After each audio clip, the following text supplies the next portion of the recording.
ba, Adrian? Lumabas ka na nga ng kwarto ko. Ang ingay-ingay niyang cellphone mo eh. Ayoko nga. Malamig kasi dito sa kwarto mo, Ate Abby. Patambay muna ako rito kahit isang oras lang. Buti ka pa nga may aircon ng kwarto mo eh. Sa akin wala. Hindi ba sabi ko sa'yo ay matutulog na ako? Nananadya ka ba talaga? Lumabas ka na sabi. Hindi ako makatulog na dahil sa'yo eh. Hapon na hapon natutulog ka. Kaya ka nasasabihan ni Papa ng tamad eh. Ano ba pakialam mo? Ikaw nga, tamad kang maligo eh. Hindi ko na sinagot ang sinabing yun ng mas nakatatanda kong kapatid na si Abby. Mas lalo pa siyang naasar nang dumapa ako sa kama niya at nagpatuloy ako ng paglalaro ko sa aking cellphone. Naka-full ang volume nun, kaya naman umaalingaw-ngaw talaga ang malakas na tunog ng cellphone ko sa buong kwarto ni Ate Abby. Dalawa lang kaming magkapatid ni ate. 10 taon pa lang ako, habang siya naman ay 17 taong gulang na. Dahil masyadong magkalayo ang edad namin, ay palagi kaming magkaaway.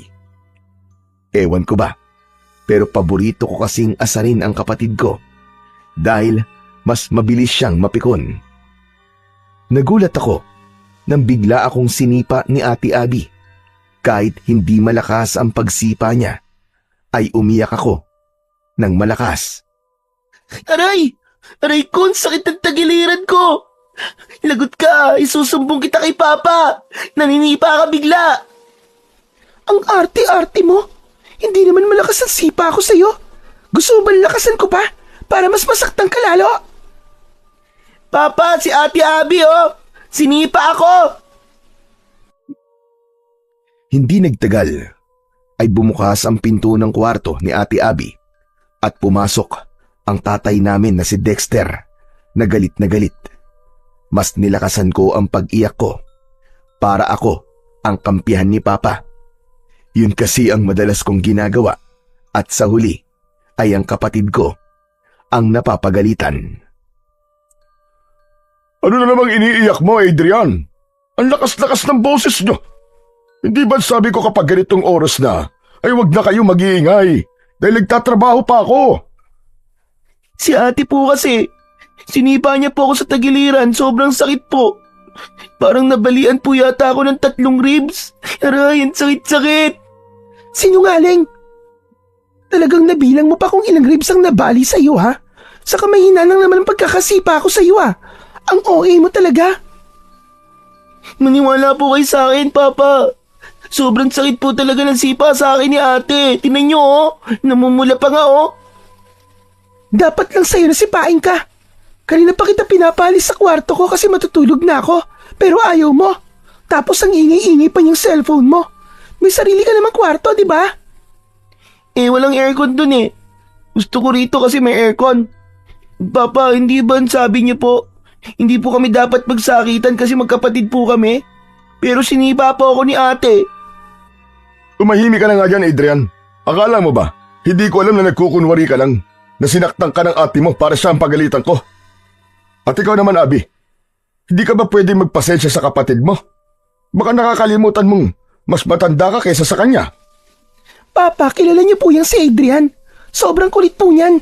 Kahit anong pagtitimpi ang gawin ko dyan, ay talagang mauubusan ako ng pasensya sa kakulitan niya. Adrian, sige na. Lumabas ka na ng kwarto ng ate mo. Doon ka na lang sa sala at mas presko doon. Pero Papa... Lalabas ka ba o kukunin ko yung cellphone mo at 1 linggo mo yan hindi magagamit? Sige, mamili ka. Ano ba yan? Ang daya-daya naman. Bakit kasi hindi niyo palagyan ng aircon ng kwarto ko para hindi na ako nagpupunta dito sa kwarto ni ate kapag mainit eh. Saka na kapag may naipon na ako. Huwag ka nang maraming sinasabi. Lumabas ka na! Labag sa kalooban ko na lumabas ako ng kwarto ni Ate Abby. Masama ang loob ko dahil hindi ako kinampihan ni Papa sa pagkakataon na yon. Wala na akong nagawa kundi ang magpunta sa sala. Humiga ako sa malambot na sofa at itinuon ko na lang ang aking atensyon sa paglalaro ng games sa aking cellphone. Si Papa na lang ang kasama namin ni Abby sa bahay namin. Ang mama kasi namin ay 2 taon nang patay dahil sa kanser. Simula noon, si Papa na ang naging nanay at tatay namin ni ate. Nagtatrabaho si Papa bilang isang arkitek. Gumagawa siya ng plano para sa mga bahay at buildings. Maayos naman ang buhay namin. Naibibigay ni Papa ang pangangailangan namin, pero hindi niya kami pinalaki ni Ate Abby na spoiled. Ang totoo nga niyan, kaya madalas kong asarin ang kapatid ko, lalo na kapag nasa bahay si Papa, ay upang mapansin ako ni Papa. Sa sobrang busy niya kasi sa trabaho, ay wala na siyang oras sa amin ng ate ko. Yun lang kasi ang paraan ko para pansinin ako ng Papa namin. Kinagabihan, matapos magluto ni Papa ng hapunan, ay tinawag na niya kami ni Ate Abby. Seryoso si Papa sa paghahain ng pagkain nang umupo ako. Pinanood ko si Papa sa kanyang ginagawa. Papa, bakit hindi pa po kayo kumuha ng kasambay para meron na pong gumagawa ng mga gawaing bahay dito? Saka yung pagluluto po, para hindi na po kayo napapagod. Oo nga naman, Papa. Para after ng work mo, makakapagpahinga ka na. Wala ka nang iintindihan, di ba? Ay nako mga anak, dagdag gastos lang yan. Kailangan nating magtipid, lalo na't nasa college ka na, Abby. Saka kapag kumuha pa ako ng kasambay, mas lalo lang kayo magiging tamad. Hindi kayo matututo sa mga gawain dito sa bahay. Lalo ka na, Abby, dalaga ka na. Aba, kahit yata pagsasaing hindi ka pa marunong. Yan, buti nga sa'yo ate, napagalitan ka tuloy. Ikaw din, Adrian, manahimik ka. Kahit lalaki ka at bata ka pa ay kailangan mo ring matuto sa mga gawaing bahay. Ako nga, nung nasa ganyang edad ako, aba, marunong na akong magluto ah. Ako rin ang nag-aalaga ng mga kapatid ko kasi ako ang panganay. Kayo rin ang mahihirapan pagdating ng araw kapag hindi kayo natuto ng mga dapat niyong matutunan. Tandaan niyo mga anak, hindi habang buhay ay magkakasama tayong 3. Kaya habang maaga pa, kailangan matuto na kayo. Wala nang nagsalita pa sa amin ni Ate Abby. Alam kasi namin na kapag marami nang sinasabi si Papa at sumagot pa kami, ay hahaba na naman ang usapan. Maya-maya pa ay umupo na si Papa at nagdasal muna bago kami kumain. Habang kumakain ay biglang nagsalita si Ate Abby. Papa, magpapaalam po pala ako sa inyo. Birthday po kasi ni Cheska next week. Sa Palawan po kasi siya magsi-celebrate Kasama po ang iba pa naming friends. Puro babae naman po kami. Gusto ko po sanang sumama. Ay nako, pasensya ka na pero sabihin mo kay Cheska na hindi ka makakasama. Ano po? Bakit naman po? Kung hindi niyo po ako bibigyan ng pera, may ipon naman po ako Yun na lang po ang gagamitin ko, Papa. Narinig mo naman ako, di ba? Hindi pwede. May pupuntahan kayo ni Adrian. Saan po kami pupunta ni ate, Papa? Sa Lola Melda nyo. Sa probinsya, kung saan lumaki ang nanay nyo. Ano ba yan? Ayoko, Papa. Hindi po kami close ni Lola Melde. Tapos pupunta pa kami ron. Kaya nga para makilala nyo siya. Doon kayo ng buong bakasyon. Susunduin ko na lang kayo kapag pasukan nyo na sa school. Yes, okay lang sa akin, Papa. Gusto ko pong makilala si Lola Melda. Noong buhay pa po kasi si Mama, palagi niya pong kinikwento na napakabait daw po ni Lola. Sigurado po akong matutuwa si Lola kapag nakita po niya kami ni ate. Kung gusto mo, ikaw na lang ang pumunta ron, Adrian. Pabida ka. Papa, kahit wag mo na lang akong payagan na sumama sa Palawan. Basta, wag mo na lang akong papuntahin kay Lola Melda. Kahit dito na lang po ako sa bahay ng buong bakasyon. Hindi pwedeng masunod ang gusto mo sa pagkakataong ito, Abby. Naisip ko na kailangan magsama kayo ng kapatid mo sa ibang lugar at baka sakaling doon kayo magkasundo. Kay Lola Melda nyo, simple ang buhay. Walang TV, walang internet, at walang kuryente. Sigurado ko na mapipilitan kayo magbanding ni Adrian. Hindi na ako natutuwa na halos araw-araw kayo nagbabangayan. Dadalawa na nga lang kayong magkapatid tapos palagi pa kayo nag-aaway. Aba, mga anak, hindi magandang tignan yun. Eh di si Adrian na lang po ang ipadala nyo kay Lola Melda. Total, siya lang naman po may gustong pumunta ron eh. Basta, buo na ang desisyon ko. Isa pa, ayaw mo bang makilala ang lola mo? Nanay siya ng mama nyo, kaya dapat ay maging malapit kayo sa kanya. Bukas ay ihahatid ko na kayo ron, kaya mag-empake na kayo pagkatapos nyo kumain. Papa, sa akin po wala naman pong problema eh. Maganda nga po yun kasi makakapunta po ako sa ibang lugar. Wala rin po akong pakialam kahit wala pong kuryente ron at internet. Nagsalita ang konting init ay sumisiksik sa kwarto kung may aircon. Alam mo ba ang ibig sabihin kapag walang kuryente ha? Ibig sabihin, walang aircon, walang electric fan. Hindi na kailangan ng electric fan o aircon sa lugar ng lola nyo. Mataas ang kinaroroonan ng baryo nila, kaya malamig doon kahit summer. Magiging komportable kayo ron. Naisama na ako ron ng nanay nyo ng isang beses. Kaya alam ko yan. Natawa ako sa naging reaksyon ni Ate Abby.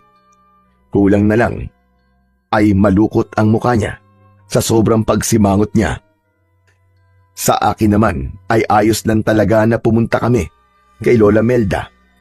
Marami kasing naikwento sa akin si Mama tungkol kay Lola Melda.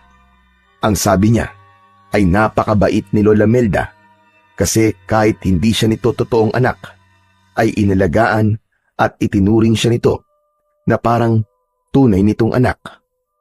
Kung hindi raw nakita ni Lola Melda si Mama sa gubat, ay malamang hindi nabuhay si Mama at wala rin kami ni Ate Abby sa mundo.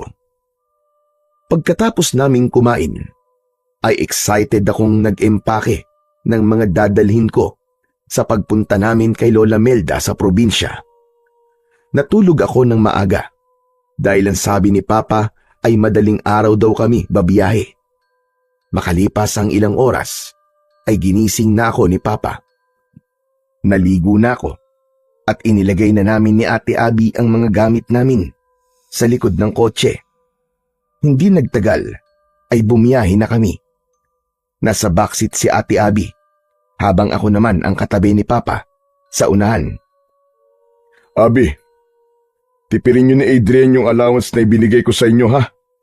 Matuto kayo mag-budget ng pera. Pwede bang wag na tayong tumuloy? Hindi ko alam eh. Para bang bigla akong kinabahan? Hala si ate, ang daming dahilan. Papa, nag-iinarte na naman si ate oh. Palagi na lang ganyan yan. Hoy, tumigil ka. Hindi ako nag-iinarte, no? Sa kinakabahan talaga ako eh. Ano magagawa ko? Paepal ka. Normal lang nakabahan ka, Abby. Pero sigurado ko na magiging maganda ang kalalabasan ng pagbabakasyon nyo sa Lola Melda nyo. Matutuwa yun kapag nakita niya kayo. Saka, napakabait niya, kaya makakasundo niyo siya. Kapag nakilala nyo ang lola nyo, masasabi nyo na totoo pala talaga lahat ng kinikwento ng mama nyo tungkol sa kanya. Excited na po akong makilala si Lola Melda, Papa. Sus, sip-sip. Kunwari excited, kahit hindi naman. Ay nako, makatulog na nga lang. Inaantok pa ako. Huwag ka magulo ha. Papa, ano po palang mga pwede pong gawin dun sa baryo ni Lola Melda? Meron ba rong magagandang pasyalan? Aba, meron. May talon doon na nasa loob ng gubat. Tapos napakalamig daw ng tubig. Magpasama kayo kay Lola Melda nyo pagdating nyo roon ng ate mo. Papa, hindi po ba pwedeng sumama rin po kayo ron sa amin? Hindi pwede anak may trabaho pa ako na kailangan tapusin. Saka, mas okay na hindi nyo ako kasama para matuto kayo magtulungan ng ate mo. Gaano po kami katagal doon, Papa? Siguro 1 buwan lang. Basta susunduin ko na lang kayo. Oh, baka inaantok ka pala ha. Pwede ka matulog muna at mahaba pang biyahe natin. Sige po, Papa. Iidlip na lang po muna ako. Umayos ako ng pagkakasandal at pumikit na ako. Hindi nagtagal ay nakatulog na ako habang si Papa naman ay patuloy lamang sa pagdadrive. Hindi ko alam kung gaano na ako katagal natulog nang gisingin ako ni Papa. Aniya ay kakain daw muna kami. Bumaba kami at pumasok sa isang fast food restaurant. Pagkatapos naming kumain, ay bumiyahe na ulit kami. Habang umaandar ang kotse, ay nakatingin ako sa dinadaanan namin. Paunti ng paunti ang mga building na nakikita ko. Pagsapit ng hapon, ay puro kabahayan na ang nakikita ko sa labas. Hanggang sa pataas na ng pataas ang aming dinadaanan. Papalubog na rin ang araw ng oras na yon. Papa, malapit na po ba tayo? Oo, malapit na. Siguro mga kalahating oras na lang. Ang sakit na po ng katawan ko. Pwede bang bumalik na lang po tayo sa bayan? Maghanap na lang po tayo doon ng hotel na matutulugan. Bukas na lang po tayo pumunta sa bahay ni Lola Melda. Hindi pwede. Kailangan ko rin makabalik sa Maynila bukas ng umaga eh. May importanteng meeting kami. Kaya pagkatid ko sa inyo sa lola nyo, aalis na rin ako kaagad. Makalipas nga ang kalahating oras, ay pumasok na ang sasakyan namin sa isang liblib na baryo. Napakadilim at tahimik doon. Hanggang sa ihinto na ni Papa ang sasakyan sa tapat ng isang kubo. O mga anak, nandito na tayo. Yang kubo na nasa tapat natin ay ang bahay ng Lola Melda nyo. Hindi na ako bababa At baka kapag nakita ko ng lola nyo mapakwento pa ako Kailangan kong bumiyahe kagad pabalik. Papa, sasama na lang ako sa inyo pabalik, please. Ano ba naman, Abby? Napag-usapan na natin yan, di ba? Isipin mo na lang na para sa inyo to ni Adrian. Para magkasundo kayong dalawang magkapatid. Basta, huwag kayong magpapasaway sa lola nyo ha. Matanda na siya, kaya huwag niyo siyang bibigyan ng sakit ng ulo. Tumulong kayo sa mga gawaing bahay. O sige na, bumaba na kayo. Mag-iingat kayong dalawa ha. Oo nga pala. May isang box ng grocery sa likod. Dalhin niyo na rin yun para may pagkain kayo. Wala nang nagawa si Ate Abby, kundi ang bumaba ng kotse. Sumunod ako sa kanya at kinuha na namin ang mga gamit namin sa likod ng sasakyan, pati na ang box na sinasabi ni Papa. Pagkatapos magpaalam ni Papa sa amin, ay umandar na paalis ang kotse. Hindi muna kami umalis sa aming kinatatayuan dahil sinundan namin ng tingin ang papalayong sasakyan. Buisit ka! Kasalanan mo to Kung di mo lang sana ako palaging inaasar, hindi tayo dadali ni Papa rito. Tignan mo Walang signal ng phone ko rito. Diyos ko, ano ba yan? Ang dami namin plano ng mga friends ko ngayong summer vacation. Tignan mo nga, walang mall dito. Paano ako mag-i-enjoy sa lugar na to? Huwag mo nga ako sinisisi dyan ate. Saka huwag ka nang maarte. Kala mo naman, maganda ka. Ewan ko sa'yo, diyan ka na nga. Kailangan ko nang pumasok sa bahay ni Lola Melda dahil sobrang daming lamok dito sa labas. Naunang maglakad si Ate Abby papunta sa kubo. Sumunod ako sa kanya habang hila ko ang aking maleta. Ako ang kumatok sa pinto. Hindi nagtagal ay bumukas yun at isang matandang babae na may dalang lampara ang bumungad sa amin. Medyo maliit siya at may payat na pangangatawan. Puro puti na ang buhok niya na umaabot sa bewang niya. Alam ko na si Lola Melda yun dahil nakita ko na ang picture niya na nasa aming bahay. Sino kayo? At ano kailangan nyo sa akin? Lola Melda, ako po si Adrian at siya naman po si Ate Abby. Anak po kami ni Dexter at Maricel. Ano ka ba? Si Maricel? Kayo na nga ba yan? Ang aking mga apo. Opo, Lola Melda, kami na nga po ito. Aba, ang lalaki nyo na. Huli ko kayong nakita ay ilang taon lang ang nakakaraan. Bata pa ang ate mo doon at ikaw naman ay sanggol pa. Lola Melda, pwede po bang sa loob na po tayo magkwentuhan? Pinapapak na po kasi ng mga lamok ang binti ko eh. Ay, at pasensya na. O sige, pasok kayo. Pagpasensyahan nyo na at maliit lamang ang bahay ko. Tuluyan ng binuksan ni Lola Melda ang pinto. Pumasok na kami ni Ate Abby. Iniligay namin sa isang sulok ang aming mga dala at naupo kami sa nag-iisang papag na naroon.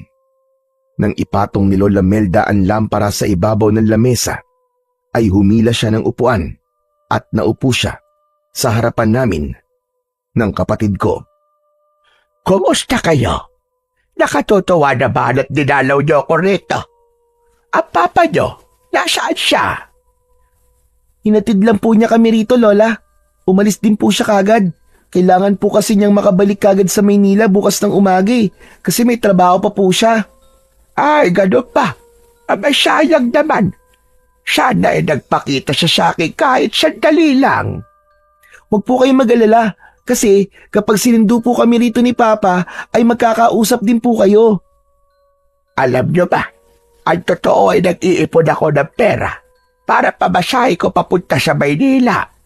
Gusto ko sana kayong dalawin. Nang namatay kasi ang nanay niyo, ay hindi ako nakapunta dahil may sakit ako doon.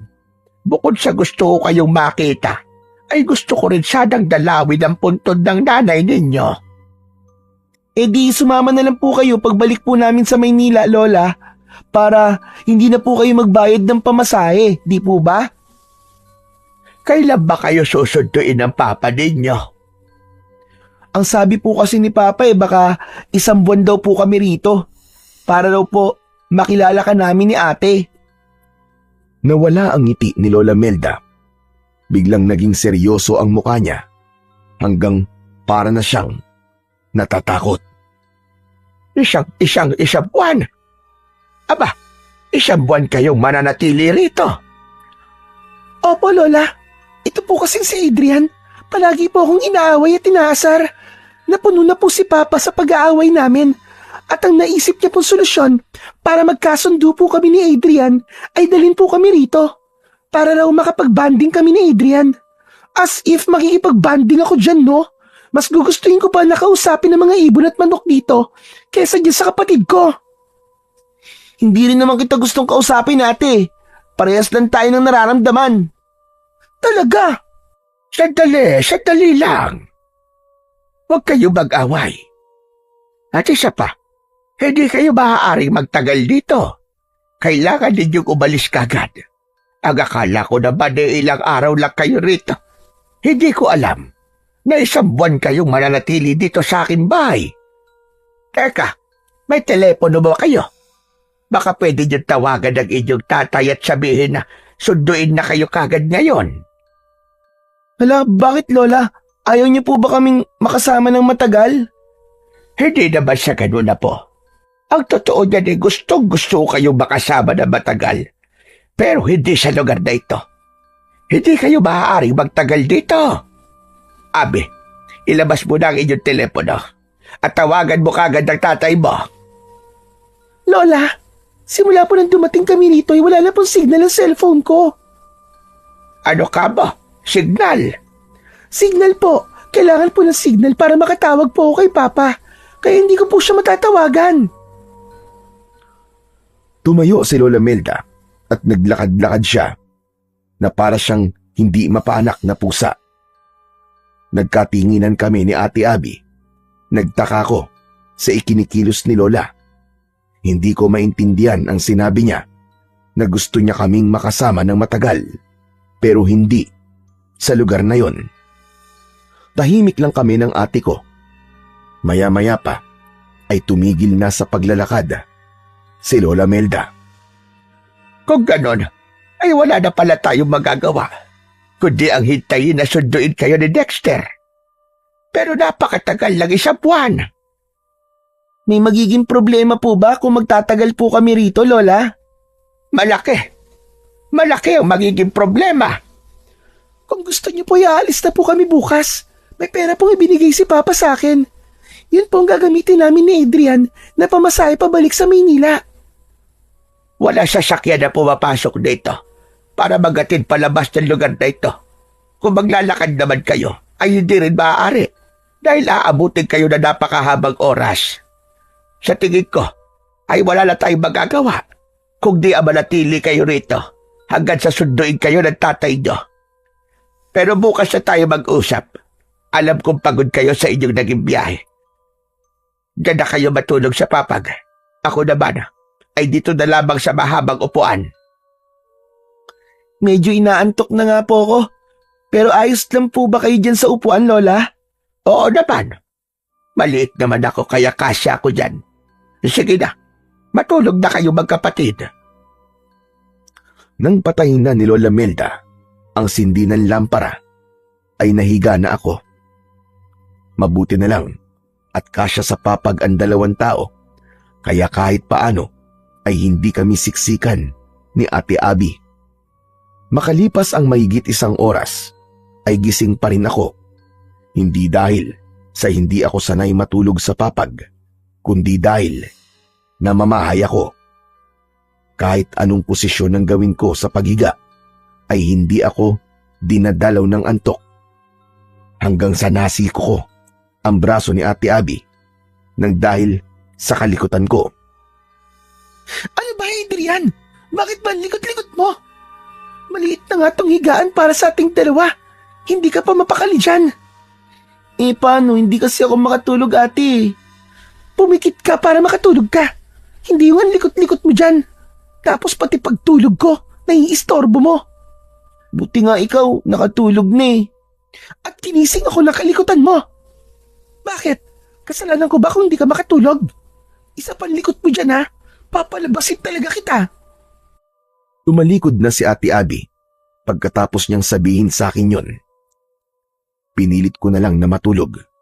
Pumikit ako, pero wala pang 1 minuto ay may narinig akong kakaibang ingay sa labas. May mga nagsisigawan, pero hindi ko alam kung bakit ba sila sumisigaw. Sinundan yon ng napakahabang alulong ng mga aso. Hindi pa rin natapos dahil nakarinig din ako ng malakas na pagaspas ng mga pakpak. Ang unang pumasok sa isip ko ay baka maraming malaking ibon sa baryong yon. Nang tumahimik na ang paligid, ay unti-unti na akong tinamaan ng antok. Hindi nagtagal, ay tuluyan na akong nakatulog ng mahimbing. Kinabukasan ng umaga, ay nauna akong nagising kay Ate Abby. Nakita ko si Lola Melda na nagtitimpla ng kape. Nagising na rin si Ate Abby at agad siyang sumimangot. Aray, ang sakit ng likod ko. Pasensya na. Alam ko na sanay kayo sa malambot na higaan. Wala kasing kutsyon dito sa bahay ko. Huwag niyo pong pansinin si Ate Lola Melda. Talagang maarte lang po yan eh, saka reklamadora pa. Kaya nga po palagi po siya napapagalitan ni Papa eh. Sa masakit ang likod ko eh. May magagawa ba ako? Pakialamero ka. Ay nako, mukhang tama nga ang sinabi niyo. Palagi kayo nag-aaway na magkapatid.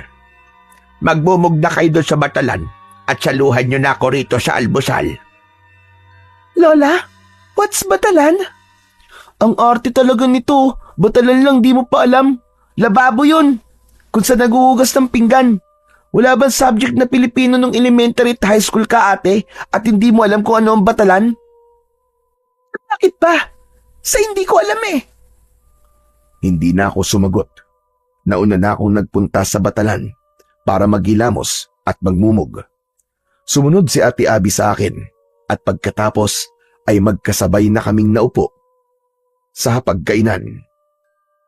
Ipinagtimpla ko na kayo ng kape. Kung kulang sa tamis, ay dagdagan nyo na lang ng asukal.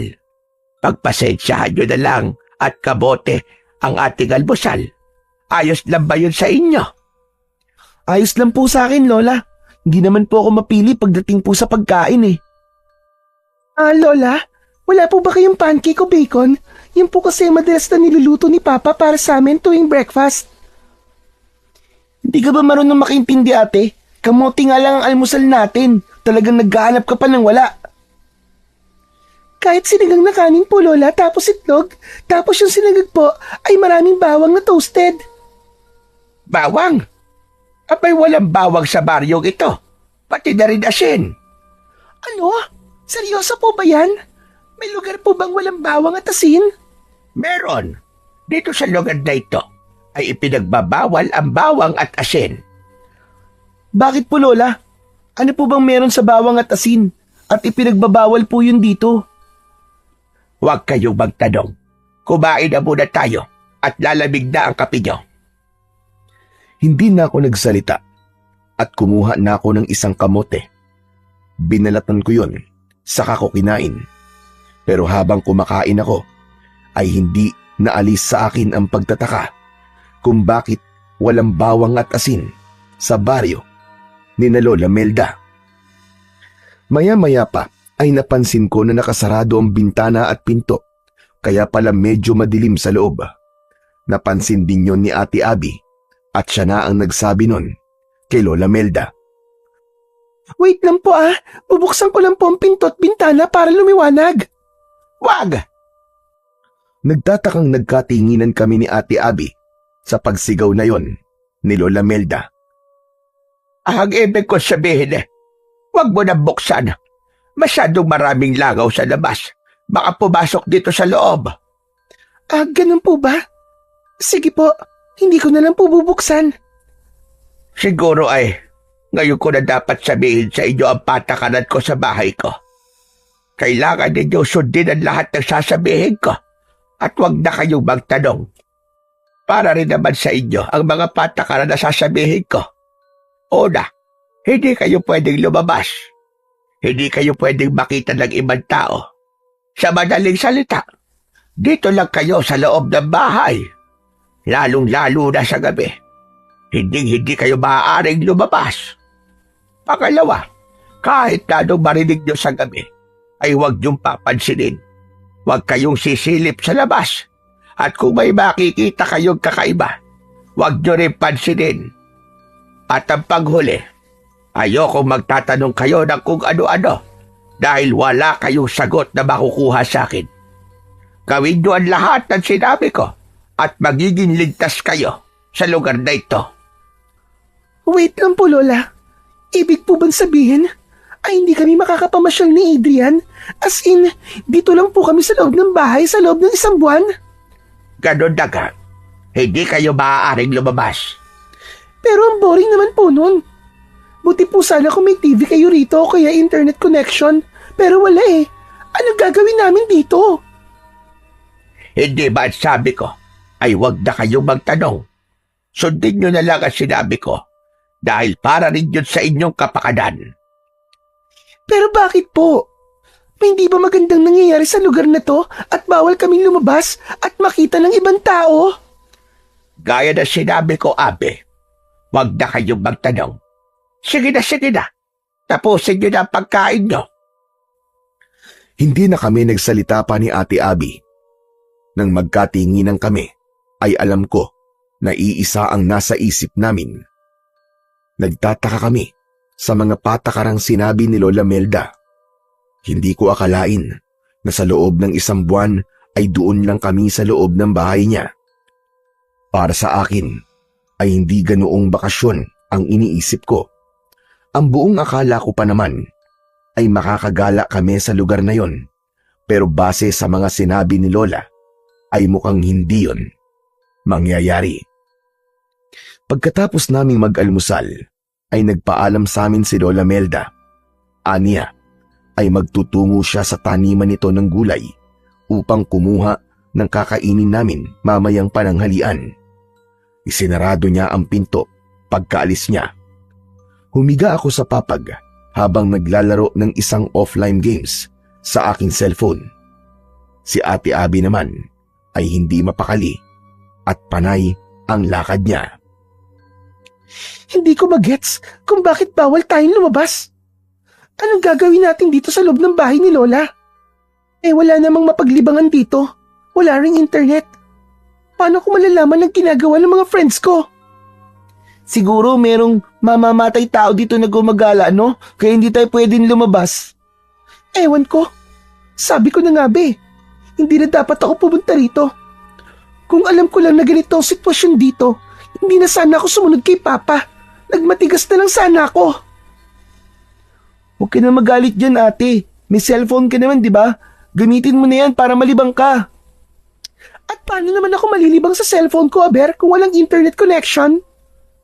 Saka sige, gamitin mo ng gamitin yung cellphone mo para malobat ka agad yan. Sa tingin mo ba, makakapag-charge ka kapag nalobat yan? Ipapaalala ko lang sa'yo na walang kuryente rito. Agad akong huminto sa paglalaro nang mapagtanto ko yun. Kinabahan ako dahil kalahati na ang nabawas sa battery percentage ng cellphone ko.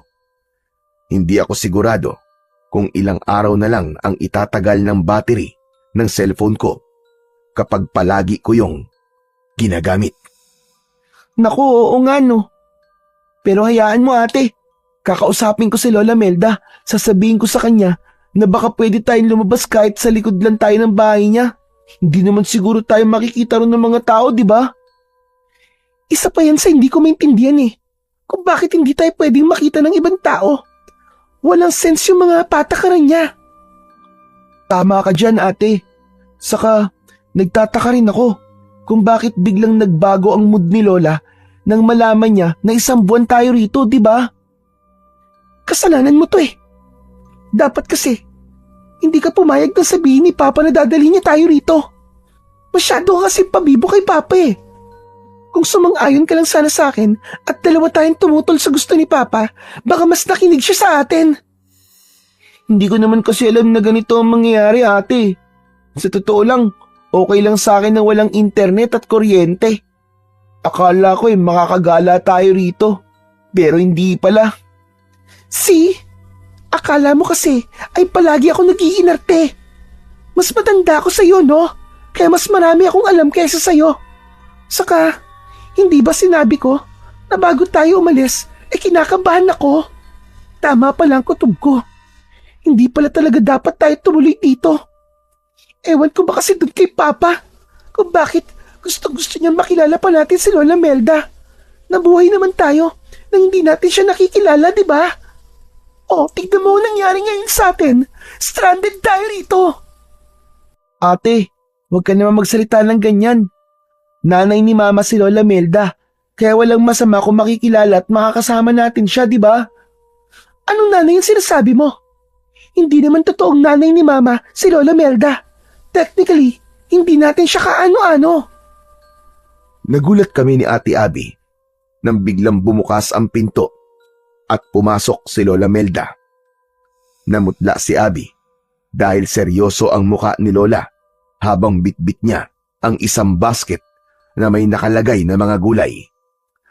Lola, nandiyan na po pala kayo. Ang bilis niyo naman po. Akala ko po mamaya pa po kayo babalik. Malapit lang dito ang taniman ko ng mga gulay. Akala niyo ba ay magtatagal ako ron? Kaya kung ano-anong pinag-uusapan yung dalawa. Si ate lang po ang kung ano-ano po ang sinasabi. Anong ako lang? Narinig ko mga sinabi mo, Abby. Tama ka. Hindi nga ako ang totoong nanay ni Maricel. Pero kahit hindi ko siya kadugo, ay itinuring ko siya na parang nanggaling sa akin. Kung buhay lang sana nanay niyo, siya mismo magpapatunay doon. Naniniwala naman po ako sa inyo, Lola Madalas po kayong ikwento sa amin ni Mama nung buhay pa po siya. Wala po siyang nasabing hindi maganda tungkol sa inyo. Kaya nga po nang sabihin po ni Papa na pupunta kami rito ni ate, ay pumayag po kagad ako.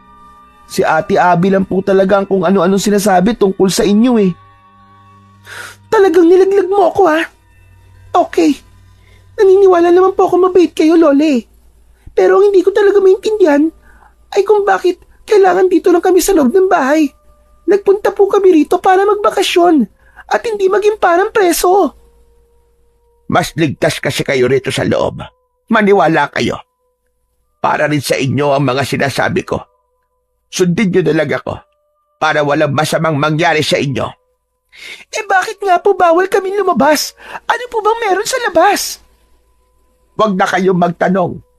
Gawin niyo na lamang ang sinasabi ko. Mas maganda po kung maiintindihan namin ng kapatid ko kung bakit bawal kami lumabas. Kaya please naman, Lola, sabihin niyo na po sa amin ang dahilan. Mas mabuting hindi niyo na lamang malaman. Mamaya na tayo mag-usap at lilinisin ko pa ang mga gulay na kinuha ko. Diretsyong naglakad si Lola Melda sa batalan habang nagkatinginan kami ni Ate Abby. Napailing na lang ang kapatid ko habang ako naman ay nag-isip ng maaaring dahilan kung bakit hindi kami pinapalabas ni Lola ng bahay niya. Sa unang 2 araw namin sa bahay ni Lola Melda ay palagi kaming nasa loob ng bahay. Hindi namin tinangkang suwayin ang utos ni Lola Melda dahil baka magalit siya sa amin ni Ate Abby. Pero isang hapon, nang kami lang ni Ate Abby ang nasa bahay, ay napansin kong inip na talaga si ate. Panay ang lakad niya at hindi naaalis ang pagsimangot sa kanyang muka.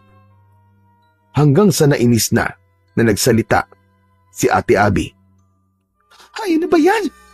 Naiinip na ako. Wala na akong ibang nakikita kundi ang 4 na sulok ng bahay na ito at ang nakakabwisit mong mukha, Adrian. Ako rin naman nabibwisit na ako sa mukha mo, ate. Palagi ka kasing nakasimangot. Sino bang hindi sisimangot? Kung para tayong preso na nakakulong dito. Hindi ko na kaya. Lalabas na talaga ako. Kailangan ko maglakad-lakad. Kailangan ko makasagap ng sariwang hangin. Hindi ka pwedeng lumabas, ate. Baka mamaya mapagalitan ka ni Lola. Wala akong pakialam. Saka saglit lang naman ako Babalik agad ako bago pa bumalik si Lola Melda. Hindi ba naroon siya sa taniman niya ng gulay? For sure, matatagalan siya bago makabalik. Naku, bahala ka nga sa buhay mo, Ate Abby. Basta kapag nalaman ni Lola na lumabas ka at napagalitan ka, huwag mong sasabihin hindi kita pinigilan, ha? Whatever. Wala rin akong pakialam kahit pagalitan ako ni Lola. Diyan ka na nga. Visit ka. Hindi ko na pinigilan pa si Ate Abby nang buksan niya ang pinto at lumabas siya ng kubo. Hindi man lang niya isinarado ang pinto. Lumapit ako ron para isarado. Pero nang isasarado ko na sana ang pinto, ay may nakita kong isang batang lalaki na may dalang saranggola na tumatakbo. Nakakaingit naman yung batang yun. Mabuti pa siya nakakapaglaro. Bakit kasi ayaw kaming palabasin ni Lola Yung bata nga na yun nasa labas. Mukhang hindi naman delikado sa labas Habang sinusundan ko ng tingin yung batang may dalang saranggola, ay mas tumindi ang inggit ko sa kanya. Hanggang sa naisipan kong sundan yung bata para samahan ko siyang magpalipad ng saranggola. Lumabas ako at pagkatapos kong isarado ang pinto, ay patakbo kong sinundan ang bata. Kahit mas maliit sa akin yung bata, ay napakabilis niyang tumakbo. Pumasok siya sa gubat, pero nakasunod pa rin ako sa kanya. Hanggang sa mabilis na nawala sa paningin ko ang bata. Luminga-linga pa ako sa paligid. Pero hindi ko na siya nakita. Hala, nasaan na siya nagpunta? Nasaan na yung batang yun? Grabe, ang bilis naman yung tumakbo. Bigla siyang nawala. Napakamot ako sa likod ng aking ulo, pero hindi pa rin ako sumuko na hanapin yung bata. Hindi pa kasi ako nakapagpapalipad ng saranggola at gusto ko yung subukan. Nagpatuloy ako sa paglalakad hanggang sa may narinig akong kaluskos sa kung saan. Sinundan ko ang tunog at nagulat ako sa aking nakita. Nakita ko ang batang lalaki na kinakain ng lamang loob ng isang baboy ramo. Puno ng dugo ang kamay at bibig ng bata. Para siyang gutom na gutom at sarap na sarap kahit hilaw ang kinakain niya. Hindi ako nakagalaw sa aking kinatatayuan. dahil sa sobrang pagkabigla. Nagulat ako nang mula sa likod ko ay may kamay na tumakip sa aking bibig. Hinila ako ng taong yun palayo. Sinubukan kong makawala pero mas malakas sa akin ang taong yun. Binalot ako ng takot. Gusto kong sumigaw pero hindi ko magawa.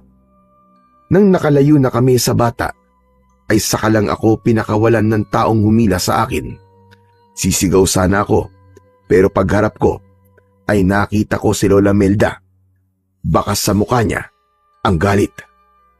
Lola, ikaw pala. Akala ko'y kung sino na eh.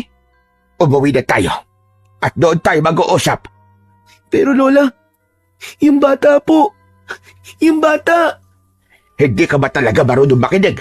At sabi ko ay sa bahay na tayo mag-uusap. Nauna nang naglakad si Lola Melda at wala na akong nagawa kundi ang sumunod sa kanya. Napansin ko na nagmamadali ang lola ko sa paglalakad at halos hindi ko siya masabayan. Pagdating namin sa bahay ay naroon na si Ate Abby at kumakain siya ng suman. Buti naman at nakita mo siya, Lola. Salamat naman at ligtas ang kapatid ko. Adrian, hindi ba't sabi ko sa iyo ay hindi kayo pwedeng lumabas? Ganun ba kahirap ang pinapagawa ko sa inyong magkapatid? Kasi po Lola, nakita ko po yung bata na nagpapalipad po ng saranggola.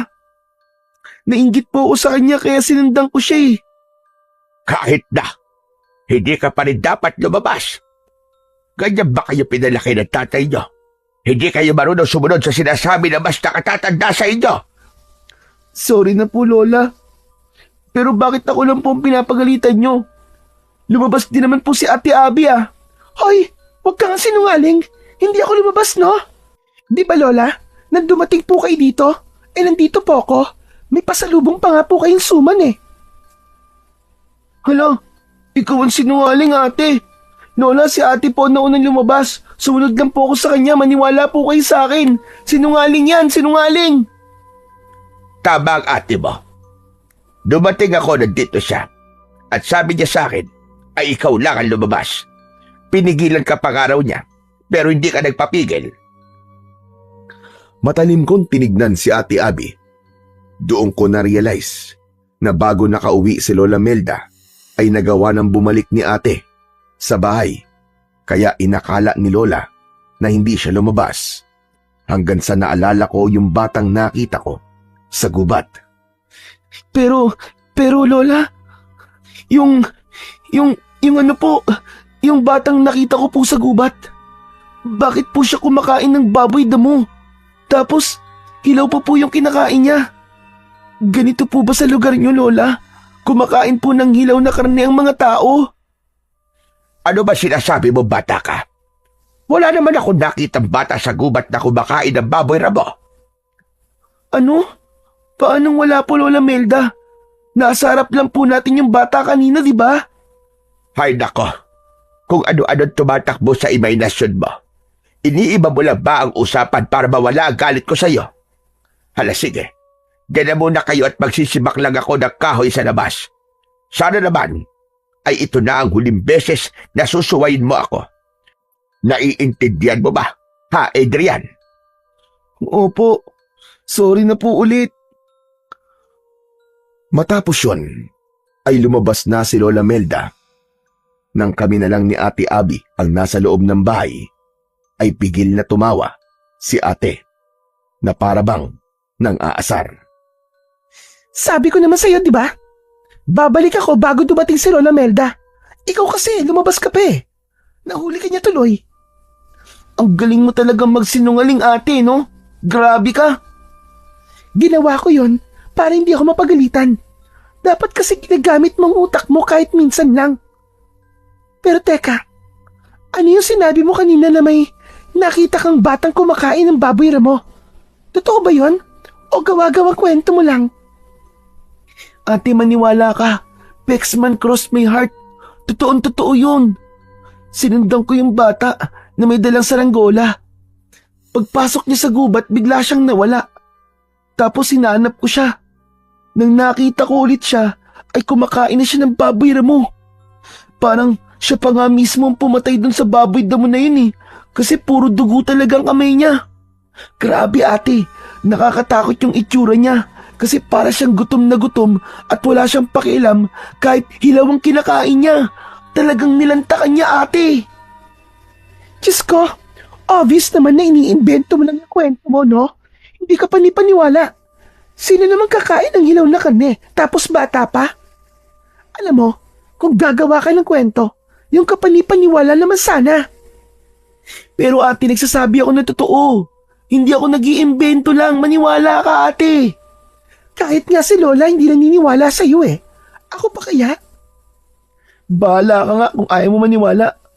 Basta, nagsasabi ako na totoo. Maarting inirapan ako ni Ate Abby. Itinuon niya ang kanyang atensyon sa kanyang cellphone habang ako naman ay napaisip kung totoo o hindi ba ang aking nakita. Pero sa huli, alam ko sa sarili ko na hindi yun isang imahinasyon. Alam ko sa sarili ko na totoong totoo ang nangyari. Ang ipinagtataka ko lang ay kung bakit may batang kumakain ng hilaw na karne sa baryong yon. Kinagabihan, ginisang gulay ang inihain ni Lola Melda sa amin. Nang tikman ko yon, ay hindi ko naiwasan ang mapasimangot. Bakit naman parang hindi mo nagustuhan ang niluto ko, Adrian? Talagang may pagsimangot ka pa dyan. Eh kasi po, wala pong lasa yung niluto nyo eh. Kahit po yung mga niluto nyo nung mga nakaraang araw, wala rin pong lasa. Talaga po bang wala po kayong asin sa baryong to? Hindi ba sinabi kong wala? Hayaan mo na at masustansya ang pagkain kapag walang asin. Saka, kulang po sa flavor ang mga luto nyo, Lola. Sorry po pero nagsasabi lang po kami ng totoo. Mas masarap po sana itong niluto nyo kung nagisa po muna kayo ng bawang. Iba po kasi talaga kapag may nilagay pong bawang sa ginisang gulay. Huwag na kayo magreklamo, magkapatid. Magpasalamat na lang kayo dahil meron kayo kinakain. Ang iba nga dyan ay nagugutom at nakukontento na lamang sa mga pagkaing nakikita nila sa basurahan. Nagsasuggest lang naman po kami, Lola. Kung ayaw ninyo ng luto ko, ay magbukas na lamang kayo ng dilata sa mga dala niyong pagkain. Wala namang problema. Sorry po, Lola. Hindi naman po namin iniinsulto ang luto nyo eh. Nagsasabi lang po kami ni ate kung paano nyo po ito mapapasarap. Ganyan luto na ang nakasanayan ko rito. Kaya magtiis kayo. Hindi na kami nagsalita pa ni Ate Abby. Naramdaman ko noong mga oras na yon na nasaktan si Lola sa mga sinabi namin tungkol sa luto niya. Kaya kahit walang lasa ang ginisang gulay na yon, ay kumain pa rin ako at ipinakita ko kay Lola Melda na nasasarapan ako sa pagkain, kahit ang totoo ay hindi. Pagkatapos ng hapunan, ay naghugas na kami ni ate ng mga pinagkainan namin. Si Lola Melda naman ay inayos na ang aming tulugan. Nang lumabas na si Lola Melda, ay doon ko na kinausap si Ate Abby. Ate, ano kayang dahilan kung bakit walang bawang at asin sa baryong to, no? Malay ko, dito ba ako nakatira para masagot ko yung tanong mo? Ang sungit-sungit mo naman.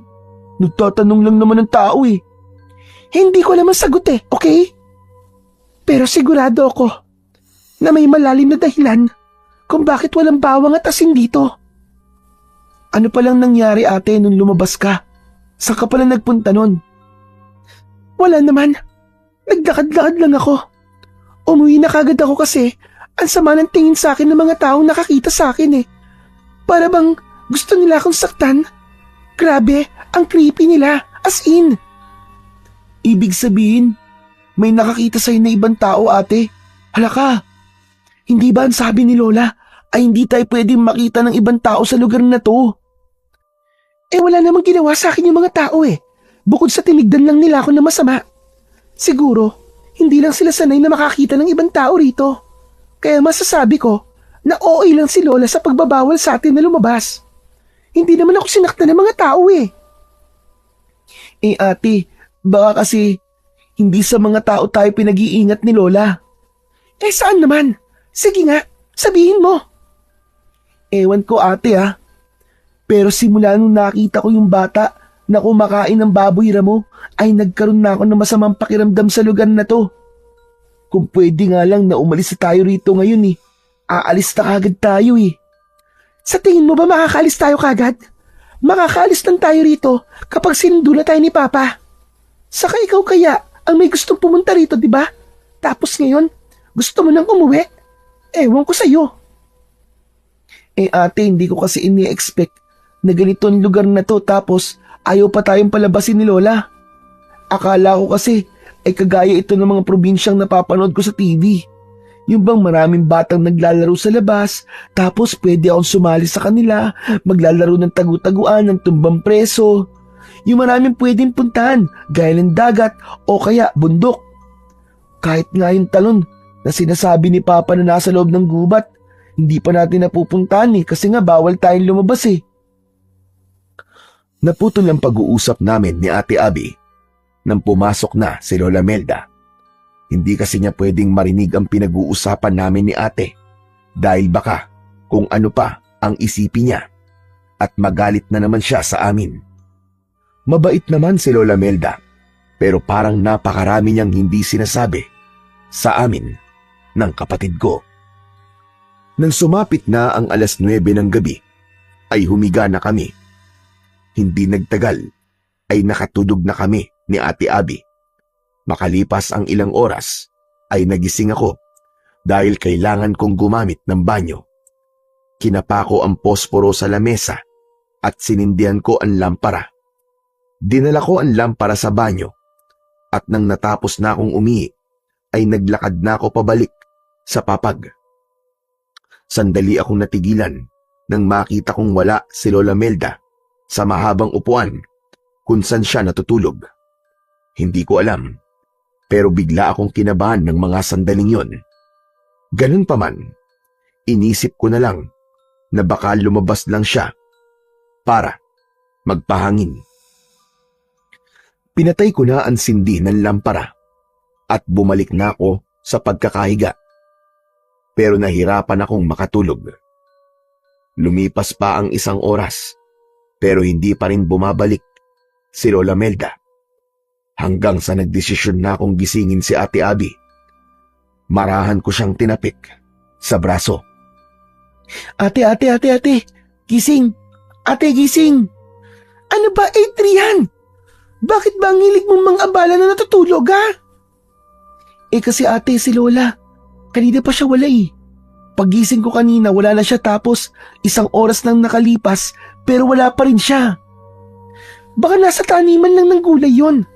Matulog ka na lang dyan. Ikaw talaga napaka-istorbo mo. Pero hindi naman siya nagpupunta sa taniman ng gulay ng ganitong oras, ate. Madaling araw na kaya. Di ba ka nagpapahangin? Baka hindi siya makatulog, kaya naglalakad-lakad siya. Hindi, ate.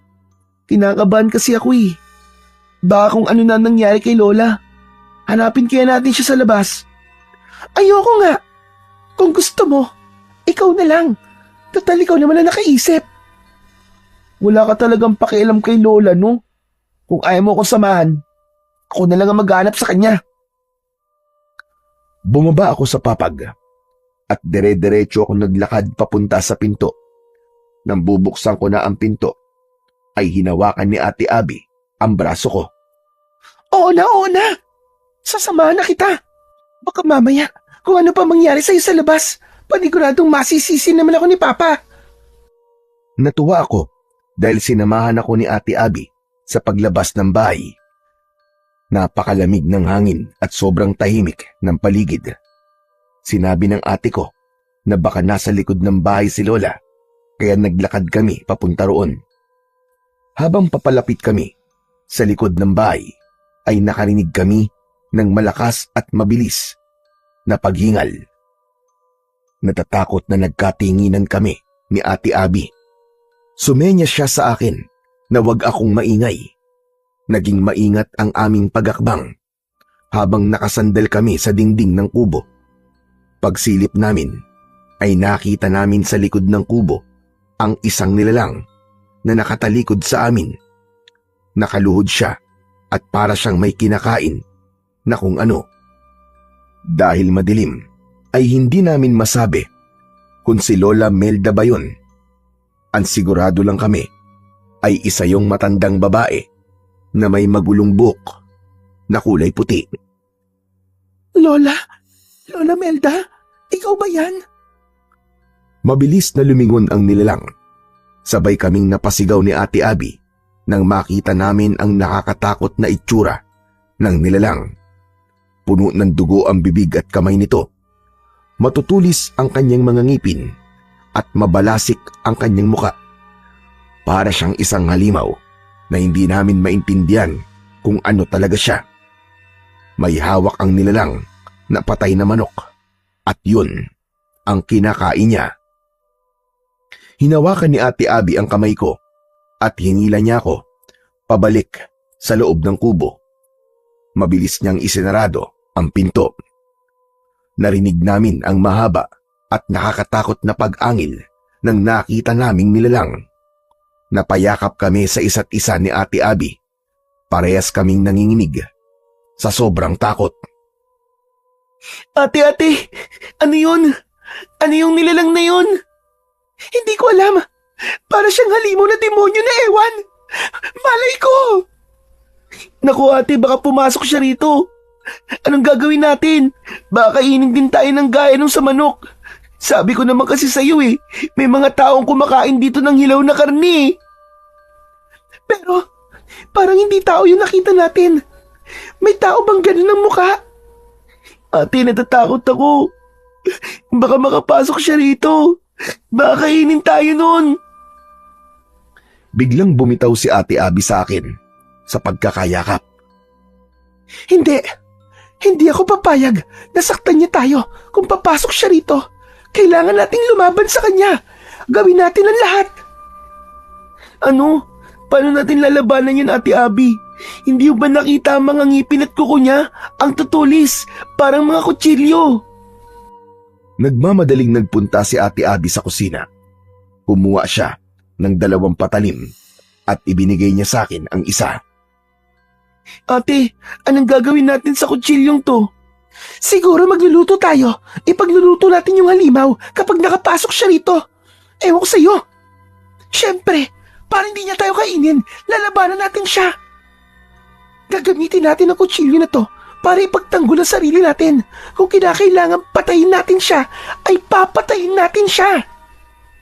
Pero ate, masama ang pumatay, di ba? Baka makulong tayo nun. Ayoko makulong. Kahit na ikaw ang papatayin, masama pa rin ba yun? Saka huwag ka mag-alala. Kung mapapatay man natin ang halimaw na yun, ay hindi tayo makukulong. Dahil ipagtatanggol lang natin ang ating sarili. Self-defense ang tawag doon. Kaya lakasan mo ang loob mo, Adrian. Kailangan mong maging matapang. Naunang pumwesto si Ate Abby sa harapan ng pinto. Tumabi ako sa kanya. Nanginginig pa rin ako nang dahil sa sobrang takot. Kahit malamig, ay tagaktak ang pawis sa aking muka. Maya-maya pa ay nakarinig kami ng yabag ng paa sa labas. Palapit yon ng palapit sa pinto. Tumigil ang yabag sa harap ng pinto, kaya maigpit kong hinawakan ng kutsilyo. Tinignan ko si Ate Abby. Hindi niya inaalis ang tingin sa pinto at nakatutok doon ang kutsilyong hawak niya. Hanggang sa bumukas ang pinto, sabay kaming napasigaw ni ate sa sobrang takot at gulat. Hoy! Ano sumisigaw kayo dalawa? Ako ito! Sa sobrang tuwa ko na makitang ligtas si Lola Melda, ay tumakbo ko sa kanya at mahigpit ko siyang niyakap. Lola, buti na lang at buhay pa po kayo. Akala ko po kung ano na po nangyari sa inyo At bakit naman ganyan na sinasabi mong bata ka? Ano bang iniisip mo? Na mamamatay ako? Kasi po, nagising po si Adrian na wala kayo. Kaya po lumabas kami para hanapin kayo. Tapos Lola, may nakita po kaming parang halimaw sa likod ng bahay niyo. Nakakatakot po ang itsura niya. Para po siyang tao, pero sigurado po kami na hindi po siya tao. Ano ba sinasabi mo, Abi? At hindi kita maintindihan. At bakit kayo may hawak na kutsilyo? Natatakot po kasi kami, Lola Melda. Akala namin ipapasok dito yung halimaw na yun eh. Kaya ang sabi po ni ate, kailangan daw ipagtanggol namin ang aming sarili. Ay, nako. Kayo talagang magkapatid. Kung ano-ano na lamang ang nakikita nyo. Napakalakas talaga ng imahinasyon yung dalawa. Hindi po yun imagination, Lola. Nakita po talaga namin yung halimaw. Totoo po. Kumakain pa nga po siya ng manok eh. Nagsasabi po kami ng totoo, Lola Melda.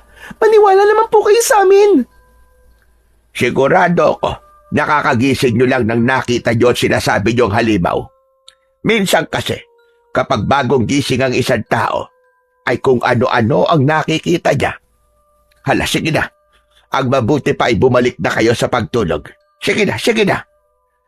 Pero Lola Melda, Adrian, ayaw nyo naman siguro na magalit ako, hindi ba?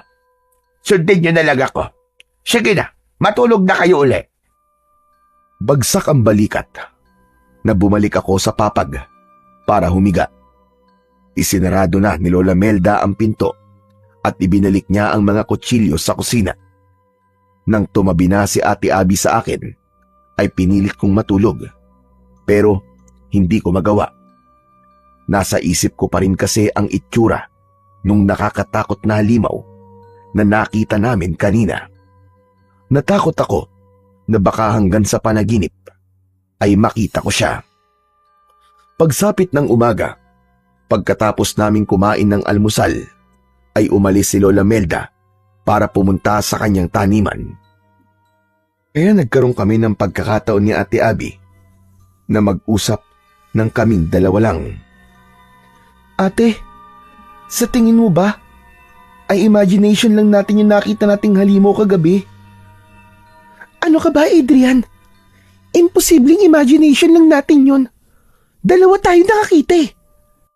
Pero kung ako, o kaya ay ikaw lang ang nakakita, posibleng imagination lang yun. Alam mo, nagtataka na talaga ako kay Lola. Parang palagi niya sinasabing hindi totoo ang mga kakaibang bagay na nakikita natin sa lugar na ito. Kaya nga ate, parang may mga hindi talaga sinasabi sa atin si Lola. Ano kaya yun? Doon pa lang sa walang bawang at asin sa lugar na ito ay nakapagtataka na talaga. Sana naman ay sunduin na tayo rito ni Papa. Pakiramdam ko, hindi na tayo ligtas dito. Bakit pa kasi tayo dinala dito ni Papa eh? Hindi niya siguro alam ang mga kakaibang nangyayari rito. Kasi kung alam niya lang malamang, hindi niya tayo dadalhin dito. Matapos namin mag-usap ni Ate Abby, ay nagpaalam siya sa akin na maliligo siya. Ako naman ay kinuha ko ang aking cellphone na malapit ng malobat. Ilang araw na kasi kami roon at dahil sa walang kuryente ay hindi kami makapag-charge ng mga gadget namin. Habang naglalaro ako ng games sa cellphone ay lumabas na si Ate Abby sa banyo. Sakto na may kumatok sa pinto. Ang akala ko ay si Lola Melda na yon, kaya nagmamadali kong binuksan ang pinto. Pero nagulat ako nang isang matandang lalaki ang nasa labas. Agad siyang ngumiti ng napakalaki. Kahit nakangiti siya, ay may takot akong naramdaman sa kanya. Matangkad ang matandang yon, at kahit may edad, ay masasabi ko na matikas pa rin ang tindig niya. Lumapit si Ate Abby sa akin at maging siya ay nagulat sa matandang lalaki. Mawalang galang na po. Sino po kayo? Ano pong kailangan nyo? Nandito ba si Melda? Kailangan kasi namin mag-usap. Wala po siya eh. Nandun po siya sa taniman niya ng mga gulay. Pwede niyo pong doon na lang puntahan si Lola. Lola, ibig sabihin apo kayo ni Melda. Opo. Apo niya kayo. Pero iba ang amoy ng dugo niyo. Sabihin niyo nga, hindi niyo kadugo si Melda, tama ba? Nakakaamoy po kayo ng dugo? Oo, lalo na sa mga taong kagaya niyo. Ang babata niyo pa. Ilang taon na kayo? 10 taon na po ako. Ito pong ate ko, 17 na po. Sariwan-sariwa. Hindi ko akalain na totoo ang sinabi sa akin ng isang bata na may mga bisitang tao si Melda. Mas lalong tumindi ang takot ko nang dahil sa paraan ng pagtingin ng matandang yun sa amin. Para siyang nakatingin sa isang napakasarap na pagkain. Bagyapan ng laki ang kanyang mga mata. Alam ko na parehas kami ng nararamdaman ni Ate Abby dahil iniharang niya ang sarili niya sa unahan ko na para bang pinoprotektahan niya ako.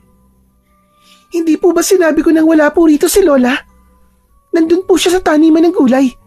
Kung importante po ang dahilan kung bakit niyo po siya gustong makausap, puntahan niyo na lang po siya roon. Magsasalita pa sana ang matandang lalaki nang biglang dumating si Lola Melda. Malalaki ang mga akbang na lumapit siya sa amin at bahagya niyang itinulak ang matandang lalaki. Lumayad mo, mga apo ko, Alberto! Alam ko, nasa utak mo! Bakit naman hindi mo sinabi? Nabibisita ka mga tao. Mabuti na lang at may nakapagsabi sa akin. At sino namang makatigdila ang nagsabi sa iyo? Yung batang nakita ng apo mong lalaki sa gubat. Siyang nagsabi sa akin. Batang-bata pa mga apo mo, Melda. Bakit hindi mo sila ibahagi sa akin?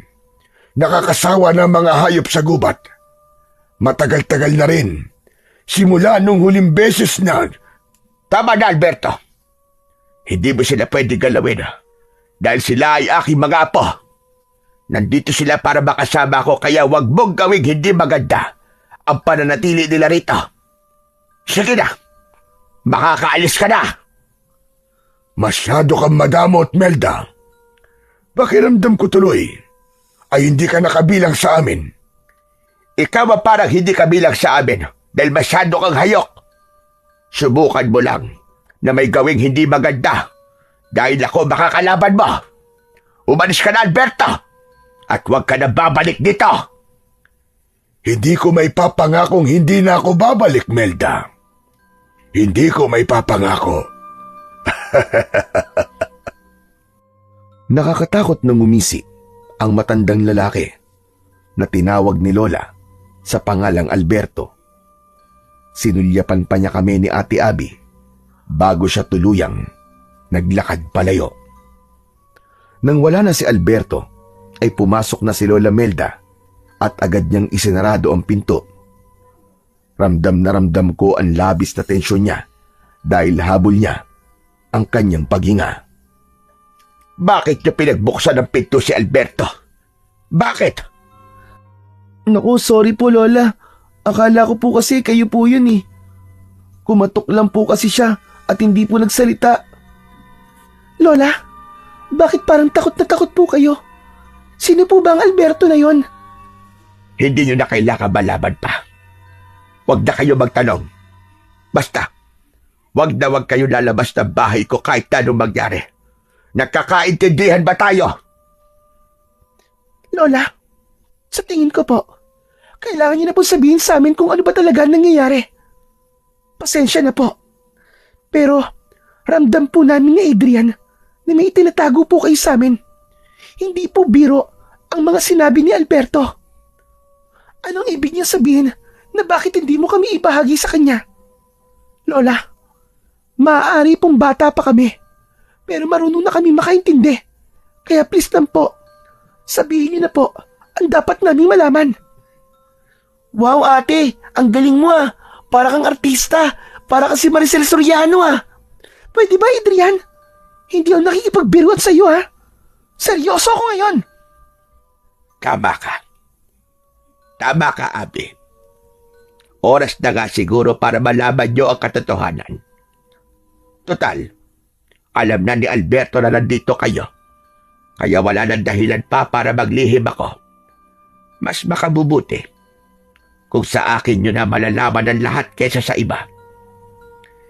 Itong baryo ito ng mga aswang. Lahat ng taong nakatira rito ay mga aswang. Kaya wala ritong bawang at asin. Ay dahil takot sa mga yon ang aswang. Lola, ang sabi ko ay ang totoo ang sabihin nyo. Bakit kayo gumagawa ng kwentong hindi naman totoo? Ang katotohanan na gusto nyo, hindi ba? Sinasabi ko na kung ano ang totoo. Kaya ako natakot nang malaman kong 1 buwan kayong mananatili rito. Ay dahil alam kong mahihirapan akong itago kayo sa mga aswang na kagaya ni Alberto. Si Alberto ay isang aswang na hayok sa laman at dugo ng tao. Hindi siya nakukontento sa mga ligaw na hayop sa gubat. Kaya mapangalib siya sa mga taong kagaya nyo. Ang sabi niyo po ay aswang ang lahat ng nakatira rito. Pero, bakit po kayo nandito? Yun ay dahil isa rin akong aswang. Kinalabutan ako sa sinabing yun ni Lola Melda. Nagtayuan ang lahat ng mga balahibo ko sa katawan. Hanggang sa napayakap ako kay Ate Abby, sabay kaming napaatras nang dahil sa takot. Kung totoo po mga aswang, at isa kayong aswang Lola Melda, ang ibig sabihin po ay papatayin at kakainin mo kami. Hindi ko yan gagawin sa inyo. Dahil mga apo ko kayo. Mahal na mahal ko kayong dalawa. Bakit ako maniniwala sa inyo? Eh hindi mo naman kami kadugo. Hindi mo totoong anak si Mama. Sinagot ko na ang bagay na yan dati pa, Abby. Kahit hindi ko kadugo ang nanay ninyo, ay totoong anak ang turing ko sa kanya. Kaya hindi ko kayang saktan ang mga anak niya. Isipin nyo nga, kung masama akong aswang at kumakain ako ng tao, sa tingin nyo ba ay mabubuhay na matagal ang nanay nyo? Hindi ba dapat nung nakita ko siya sa gubat, ay pinatay at kinain ko na siya? Oo, isa akong aswang, pero hindi ako pumapatay ng tao, gaya ni Alberto. Hindi muna nagsalita si Ate Abby. Habang ako naman ay nakatingin lang kay Lola Melda. Parang nadurog ang puso ko nang magsimulang lumuwa si Lola Melda. Maniwala kayo sa akin, mga apo. Hindi ko kayo kayang saktan. Mahal na mahal ko kayo. Dahil sa tuwing nakikita ko kayong dalawa, ay parang buhay na buhay pa rin ang inyong ina. Naramdaman ko ang sinseridad sa lahat ng sinabi ni Lola Melda. Lumapit ako sa kanya at walang takot ko siyang niyakap. Naniniwala po ako sa inyo, Lola. Kasi matagal na po kami rito ni ate. Kung masama po kayong aswang, ay dapat dati pa kayo may ginawang hindi maganda sa amin. Sorry po kung nagduda po ako sa inyo. Natatakot lang po kasi ako eh. Naiintindihan ko kayo. Hindi ako galit sa inyo. Pero, paano po si Alberto?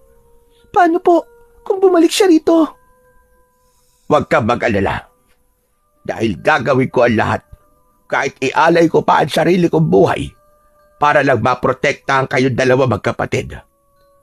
Nung inampun ko ang nanay nyo, ay ginawa ko ang lahat para protektahan siya mula kay Alberto. Kung nagawa ko noon, ay sigurado ko na magagawa ko ulit yun ngayon. At sa pagkakataong ito, kayo naman ang aking proprotektahan. Masumigpit ang pagkakayakap ko kay Lola Melda. Sa ganung paraan, ay ipinaramdam ko sa kanya ang aking pasasalamat at pagmamahal.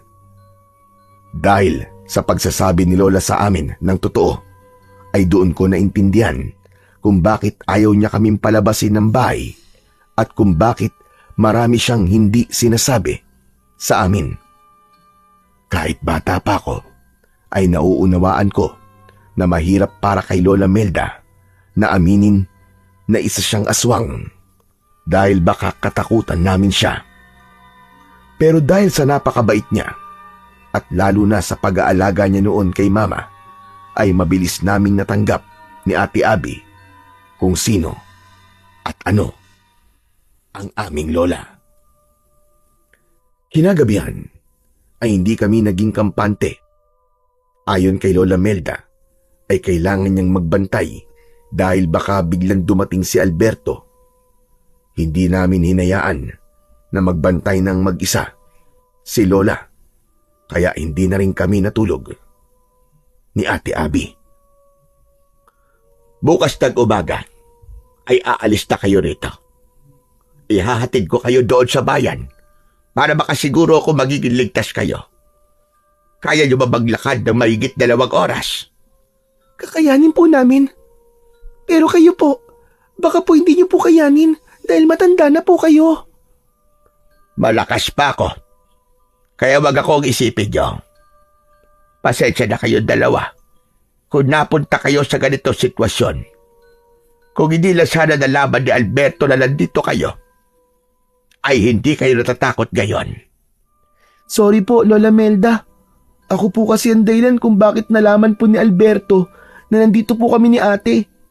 Kung hindi po sana ako lumabas, ay hindi po ako makikita ng bata na nasa gubat. Wala na tayong magagawa pa roon para baguhin ang nakaraan. Ang kailangan na lang natin gawin ay labanan si Alberto kung kinakailangan. Isa pa, may kasalanan din ako sa inyo. Kung noon pa lamang ay sinabi ko na sa inyo ang totoo, ay mas maiintindihan nyo kung bakit hindi ko kayo pinapayagan na lumabas. May tanong pala ako sa inyo. Hindi ba kayo natatakot sa akin ngayong alam nyo na ako'y isang aswang? Ako po, Lola Melda, hindi po. Kasi alam ko pong mabait kayo.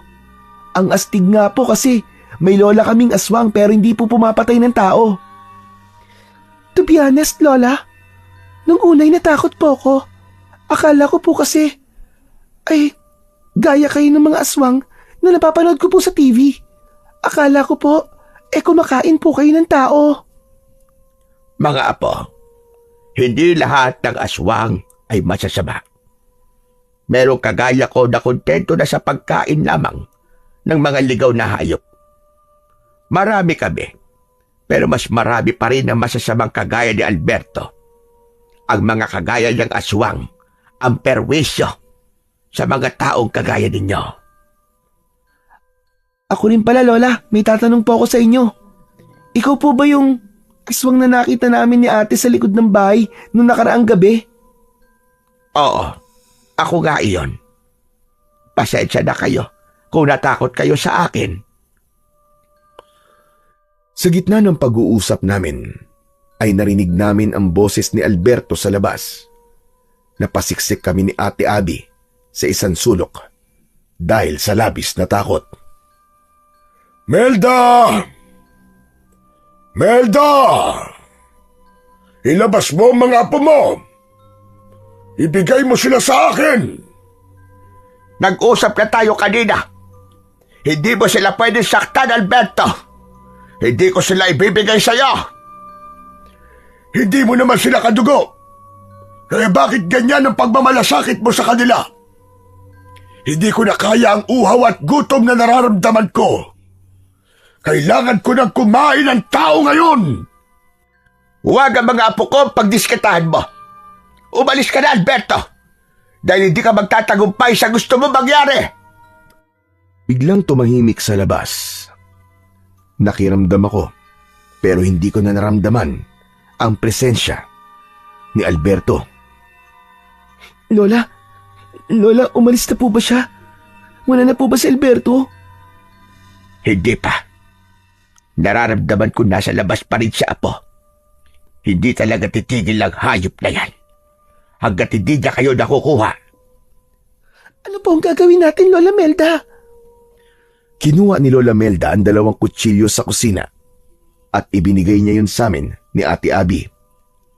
Heto, gamitin niyo yan kung kinakailangan. Huwag kayo matakot at magdalawang isip. Nasaktan si Alberto. Dahil kung hindi niyo siya sasaktan, ay kayo at sasaktan niya. Pero huwag kayo mag-alala. Dahil nandito ako, mga apo. Poprotektahan ko kayo. Hindi ako papayag na may magyaring masama sa inyong magkapatid. Takot na takot akong hinawakan ng kutsilyo. Maya-maya pa ay nakarinig kami ng mga kaluskos sa labas na parabang may tumatakbo ng paikot sa kubo. Pinilit kong maging matapang dahil alam ko na walang magandang mangyayari kung patuloy lang akong matatakot. Nagulat kaming lahat nang biglang nagiba ang pinto. Napasigaw kami ni Ate Abby nang pumasok mula roon si Alberto na may nakakatakot na ngisi. Sa isang kisap mata ay nagbago ang kanyang anyo. Mula sa pagiging tao ay naging aswang siya. Nakakatakot ang itsura niya. Naglalaway siya na parabang isa siyang gutom na mabangis, na hayop. Ngunit mas lalo kaming nagulat ni ate nang si Lola naman ang naging aswang. Tumayo siya sa harapan namin ni Ate Abby para hindi makalapit sa amin ang aswang na si Alberto. Subukan mo kumakbang ng isa pa at sisiguraduhin ko hindi mo magugustuhan ang gagawin ko sa'yo. Parehas tayong aswang, kaya hindi na dapat umabot pa sa ganon. Tigilan mo na ang pagpoprotekta mo sa mga taong yan, lalo na't hindi mo naman sila kadugo. Kahit na hindi ko sila kadugo, ay mga apo ko pa rin sila. Alam mo kakayahan ko, Alberto. Kaya kung gusto mo pang sikatan ka ng araw bukas, ay umalis ka na. Hindi ako aalis hanggat hindi ko nakukuha ang mga apo mo. Sinunggaban ni Alberto si Lola Melda.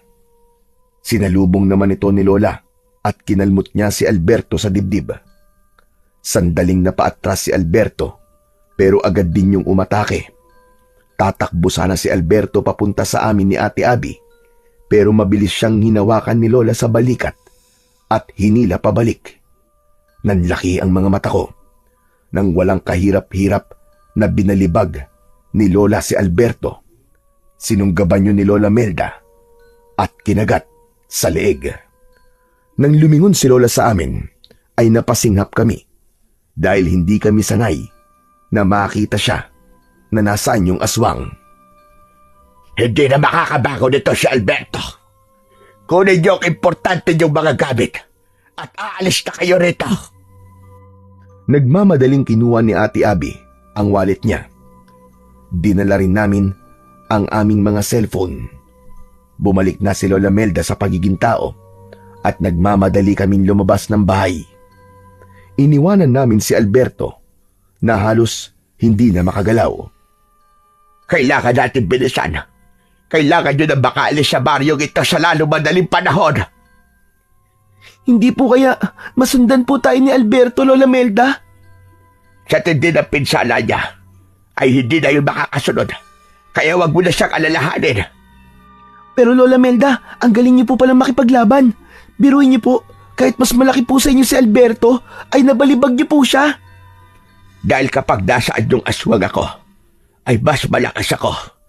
Huwag na tayo magkwentuhan. Bilisan na natin. Mula sa mabilis na paglalakad, ay tumakbo na kaming tatlo. Nasa unahan namin si Lola Melda at nakasunod kami ni Ate Abby sa kanya. Hindi pa rin nawala ang takot ko. Panay ang lingon ko sa likuran namin upang masiguro ko na hindi na nakasunod doon si Alberto. Dahil sa ginawang pakikipaglaban ni Lola Melda kay Alberto, ay naipakita niya sa amin na talagang mahal na mahal niya kami at napatunayan din ni Lola na hindi lahat ng aswang ay masama. Hindi nagtagal ay nakalabas na kami sa mismong baryo pero kailangan pa naming tahakin ang napakahabang kalsada para makarating kami sa mismong bayan. Bilog ang buwan ng gabing yun, kaya kahit paano ay naaaninag namin ang aming dinadaanan. Makalipas ang ilang minuto, ay napansin ni Lola Melda na pagod na kami ni Ate Abby. Doon na niya sinabi na maaari na kaming maglakad na lamang dahil mukhang hindi na kami masusundan ni Alberto. Lola, salamat po kasi iniligtas niyo po kami kay Alberto. Hindi nyo kailangan magpasalamat sa akin. Dahil ginawa ko lang ang gagawin ng isang lola kapag nasa panganib ang kanyang mga apo. Wala akong ibang gustong mangyari ngayon, kundi ang ligtas kayong makauwi sa inyong bahay sa Maynila. Kapag po ba naihatid niyo na po kami sa bayan, ay babalik pa po kayo sa baryo niyo? Oo, pero huwag kayong mag-alala sa akin. Dahil sigurado ko na hindi ako gagambalain ni Alberto kapag nalaman niya na wala na kayo sa bahay ko. Kayo lang naman ang gusto nung makuha, kaya siya nanggugulo. Ano po kaya? Kung sumama na lang po kayo sa amin, doon na lang po kayo tumira sa amin, Lola. Gustuhin ko man ay hindi maaari. Dahil ako ay isang aswang. May mga gabi na hindi ko kayang pigilan ang aking pagiging aswang dahil kailangan kong kumain ng sariwang karne ng hayop.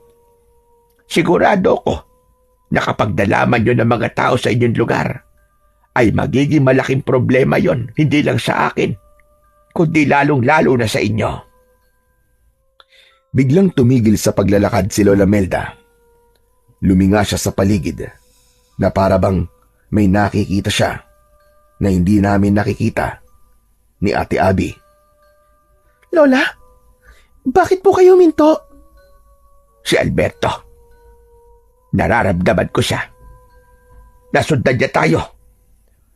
Mabilis kaming nagtago ni Ate sa likod ni Lola nang biglang lumitaw sa aming unahan si Alberto na nasa anyong aswang.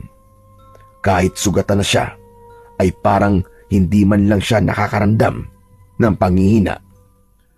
Agad namang nag-anyong aswang ulit si Lola Melda at inihanda niya ang kanyang sarili sa muling pakikipaglaban kay Alberto. Sa tingin mo ba, Melda, ay hahayaan ko na makaalis sa mga apo mo? Sila ang magiging hapunan ko ngayong gabi. Gutom na ako. Kaya ibigay mo na sila sa akin para matapos na tayo rito.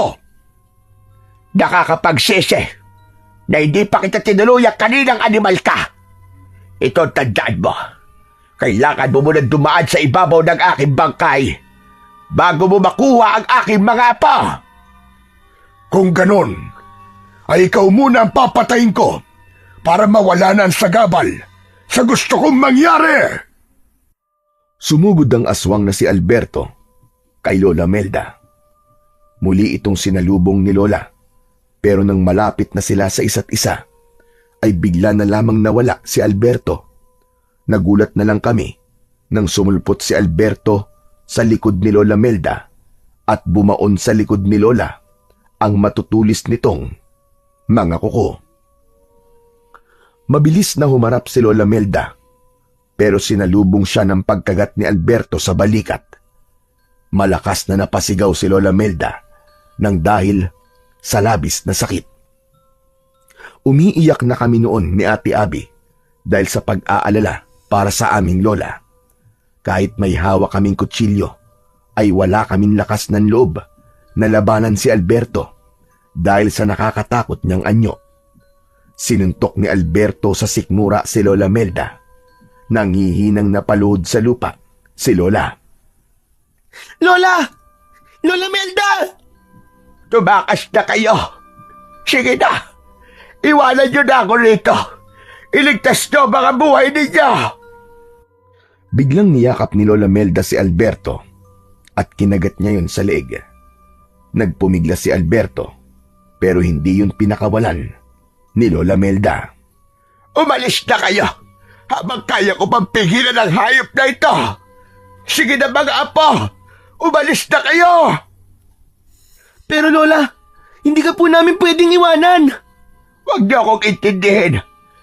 Kaya ko ang sarili ko. Bilisan niyo na. Umalis na kayo. Adrian, tara na. Sundin na lang natin ang sinasabi ni Lola. Labag man sa aking kagustuhan na iwanan si Lola Melda sa ganung sitwasyon, ay wala na akong nagawa kundi ang sumama kay Ate Abby sa pagtakbo palayo. Nalagpasan namin sina Lola Melda at Alberto na nagpapambuno. Ate, si Lola. Ba kung anong mangyari sa kanya? Wala na tayong magagawa para tulungan siya. Kailangan nating iligtas ang ating mga sarili. Hindi ko napigilang lumingon at nanlaki ang mga mata ko nang makita kong binuhat ni Alberto si Lola Melda at ibinalibag sa gitna ng kalsada. Padapang bumagsak si Lola at hindi na siya gumalaw. Ngumisi si Alberto at mabilis siyang sumugod papunta sa amin. Ate! Si Alberto! Nagulantang si Ate Abby nang makita niyang palapit sa amin si Alberto. Ang buong akala ko ay tatakbo siya, pero iniharang niya ang kanyang sarili. Matapang niyang itinutok sa aswang ang hawak niyang kutsilyo. Huminto ang aswang ng ilan di pa ang layo sa amin at nakakaloko siyang tumawa. Nagmana ka pala sa yun, Lola. Parehas kayong matapang, Ining. Pero kung inaakala mo na matatakot ako sa kutsilyo mo, ay nagkakamali ka. Wag mong sasaktan ng kapatid ko. Huwag mo na subukan. Dahil hindi ka magtatagumpay. Kung gusto mo makakain ng tao, ay ako na lang ang kaunin mo. Hayaan mo na lang na makaalis sa kapatid ko. Hindi ikaw ang magdidesisyon kung sino ang kakainin ko sa inyong dalawa. Gusto ko kayong gawing hapunan ngayong gabi, kaya walang makakaligtas ni isa sa inyo. Mas lalo akong naluha dahil sa mga sinabi ni Ate Abby. Hindi ko kasi inasahan na kaya niyang isakripisyo ang sarili niyang buhay kahit palagi ko siyang inaasar at inaaway. Maya-maya pa ay biglang sumugod si Alberto sa amin. Napasigaw ako. Hinila ko si Ate Abby palayo pero ayaw niyang umalis sa kanyang kinatatayuan. Desidido na talaga siyang harapin ang aswang na si Alberto. Inakala ko nakatapusan na namin ni Ate Abby pero bigla kaming nakarinig ng magkakasunod na busina ng sasakyan sa likuran namin. Paglingon namin ay nakita namin ang sasakyan ni Papa na paparating. Dahil sa walang tigil na pagbusina ni Papa, ay nakuha ko kagad ang ibig niyang sabihin. Hinila ko si ate papunta sa tabi ng kalsada.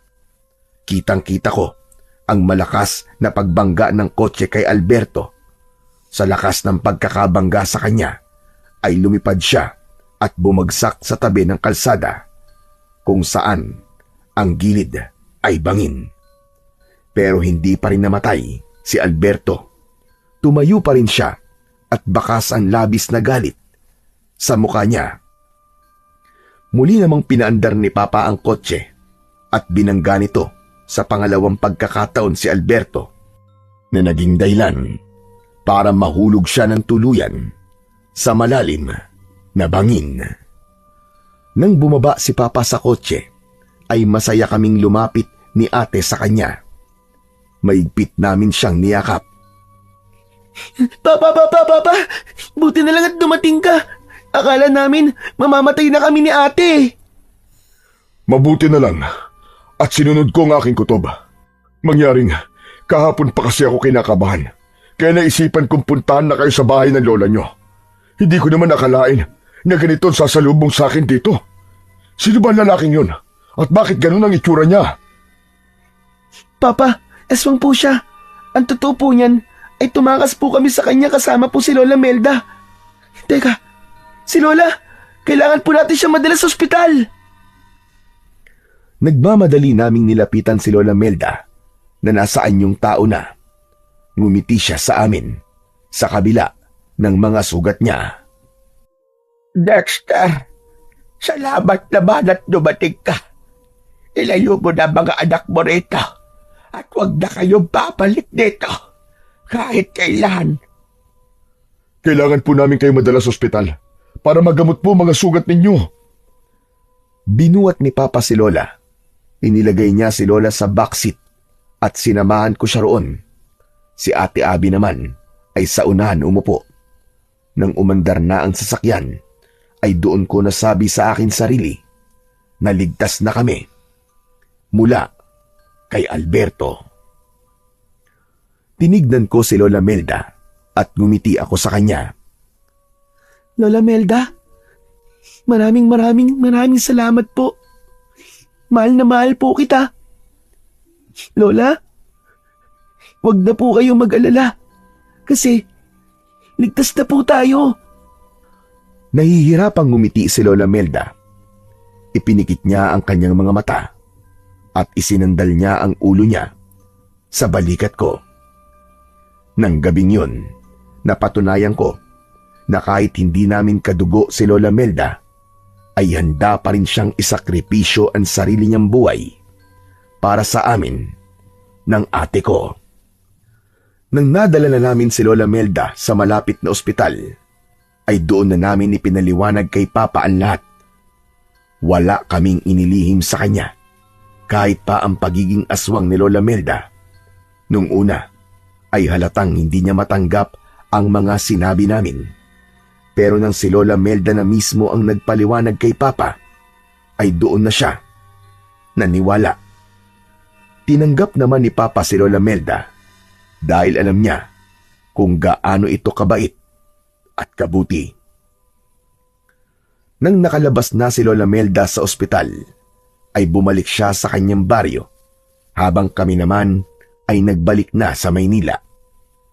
Paminsan-minsan ay dumadalaw siya sa amin sa Maynila at nalaman namin na namatay pala si Alberto sa pagkakahulog nito sa malalim na bangin.